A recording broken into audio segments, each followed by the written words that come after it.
বিসমিল্লাহির রহমানির রহিম। প্রিয় খামারি ভাই ও বোনেরা, সকালবেলা একটা খুবই গুরুত্বপূর্ণ ভিডিও নিয়ে আপনাদের সামনে হাজির হয়েছি। দেখতে পাচ্ছেন আমার 4 মাস বয়সের হাঁস।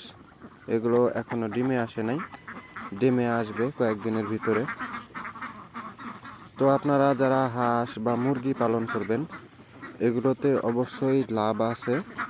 তো ইউটিউবে মাসে লাখপতি কোটিপতি এই ধরনের বিজ্ঞাপন দেখে লোভে পড়ে আপনারা হাঁস মুরগি পালন করবেন না।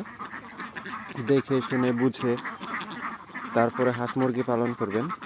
আর হাঁস মুরগি পালনে ওগুলোর প্রতি ভালোবাসা থাকতে হয় এবং খুবই যত্ন সহকারে ওগুলোর পালতে হয়, তাহলে লাভ করা যায় হাঁস মুরগিতে অবশ্যই। কিন্তু যে অনেক লাভ বা এক বছরেই কোটিপতি, এক মাসেই লাখপতি, এই ধরনের লাভ না। তো আপনারা হাঁস মুরগি পাললে পরে লোভে না পড়ে যে লাভটা পাওয়া যায় ওই রকম চিন্তাধারা করে হাঁস মুরগি পালন করলে পরে অবশ্যই আপনারা লাভ করতে পারবেন। আর প্রাণীর প্রতি ভালোবাসা থাকতে হবে,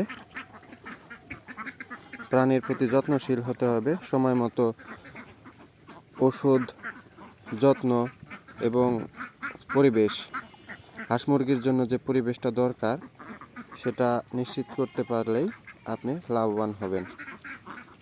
আর বুঝতে হবে কখন হাঁস মুরগির কি দরকার বা কি হয়েছে, কি চাচ্ছে। ওরা তো আর মানুষের মতো মুখে বলতে পারে না।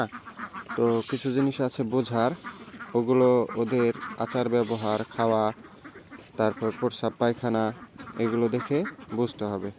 ধন্যবাদ সবাইকে, সবাই ভালো থাকবেন, সবার জন্য সবাই দোয়া করবেন। আল্লাহ হাফেজ।